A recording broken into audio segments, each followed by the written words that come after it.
Hello and welcome back everyone to our channel. In this video, as I promised you before, that I will be showing games that are happening in our exclusive tournament between the members of our team Kool and the gang. And but before I show you the first game, I would like to tell you that now, as you can see on the screen, that sometimes we are streaming those games live on Twitch through our friend Sharkema. So feel free to follow him there and check his live stream. It's really cool. So the link is shown on the screen. Also, I would put the link in the description below. And also, I will not be going into deep analyzing of for those games. Um, but rather you can go to the link to the studyonlinechess.org. It's also shown here on the screen, and I will put the link also on the description below. And finally, feel free to join our team as we are always doing events and hosting tournaments, and to meet also new friends and from around the world. So it's really fun, guys. So feel free to join us. Alright, that being said, let's check out this first game that happened between Sharkema playing with white and the Drake playing with black. And this is a classical time format, 30 minutes plus 15 seconds. So let's check out this really interesting game. So Sharkema is playing with white and he opened with e4. We have d5 and we have here f4, and this is the King's Gambit, and this is the first time I show a King's Gambit on my channel. So it's really interesting, and also Sharkema is a really good King's Gambit player. So you can see here that Sharkema is going for a fight here. So let's continue watching this really interesting and fun game. So black accept the gambit, taken on f4, and we have bishop to c4. We have d6, we have knight to f3, and g5, trying to protect this pawn. We have h4, attacking the pawn, and g4, attacking that knight. So we have knight to g5, knight to h6, and d4. We have knight to c6, and white captured, developed his bishop to f4, and at the same time capturing the pawn. So white was able to regain his pawn back. So we have a bishop to g7 and c3, defending, adding more protection to this pawn as it has been attacked from two pieces. So we have bishop to d7, developing his bishop, and we have knight to a3. So and this knight to a3, I'm not really sure the real idea behind it. Maybe he want to maneuver it to c2 and then to meet this knight here on b4, but we will see. We have a queen to f6 and white castles.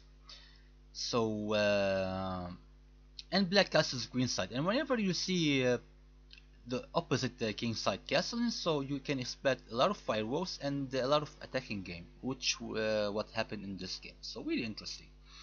We have bishop to g3, opening this diagonal for the on the queen. So we have a queen to g6, and white captured the pawn on f7. So black captures back, and we have and here actually white has a lot of advantage here. The engine shows plus 2.5. So white captured the pawn, black captured with the knight, and knight captures back, and black regain his pawn again by capture the pawn on e4, and knight capture the rook on d8. We have rook to d8, capturing back, and queen to d2. We have h5, rook to e1, attacking the queen, queen back to d5, and b3. We have king to b8, queen to g5, offering trade of queen. So black accept and traded.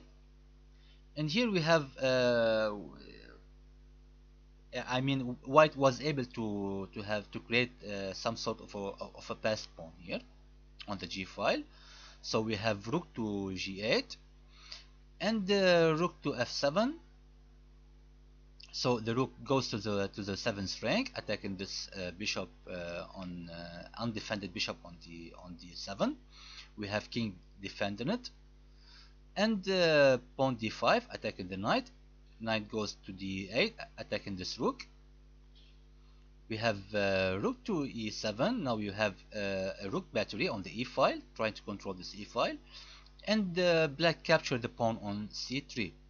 And here, here the biggest mistake that Sharkema actually done in this game that cost him all the game, because here Sharkema played rook to c1, trying to attack this bishop here, but he totally missed this bishop to b2, forking the knight and the rook here. So and there is no way to defend both of them, so you will have to end up losing a piece here, which would happen in the game. So we have rook to c2, black captured the knight on a3, and we have bishop to f4. So bishop to c5, that comes with a check, king back to h1, and we have rook to e8. So so as black here is up a piece, he would be happy trading all the pieces on the board. So he offered his queen trade on e8, but white of course didn't allow this. So we have rook to g7, and black pushes h4. We have d3, and the white sorry, black pushes more to h3. And as you can see here, black is already minimizing the squares available for white kings to go to. So we have bishop to d2, and we have here rook to e2. So we have the rook capturing this this powerful bishop on c5. Black captures back, and we have bishop to f4 on this diagonal, trying to play something as for an advantage. So we have c6, and we have d6. So black also start to pushing his own pawns queen side, and white also start to pushing his own passed pawn on g6. So we have rook back to e8, rook h7, and knight to e6. And here we have g7, we have c4, white captures, black captures back, and bishop to e5, of course adding more protection to this pawn, and at the same time controlling this c4 square, not allowing black to push his passed pawn furthermore on the board. So we have the knight capturing on the pawn on g7, and this is actually a really good move from Drake, sacrificing a whole knight, but that comes with a real threat. So white has to capture the knight. I mean, you don't have any other choice. And here we have a rook to e1, that comes with a check. We have we have king to h2, bishop to f5, rook to b5 to h5, attacking the bishop. And here we have bishop to e4. Actually, I just forgot to tell you something, that here when black plays this bishop to f5, and white totally missing the idea, instead he play rook to h5, but here we have forced mate in 4. So and Drake really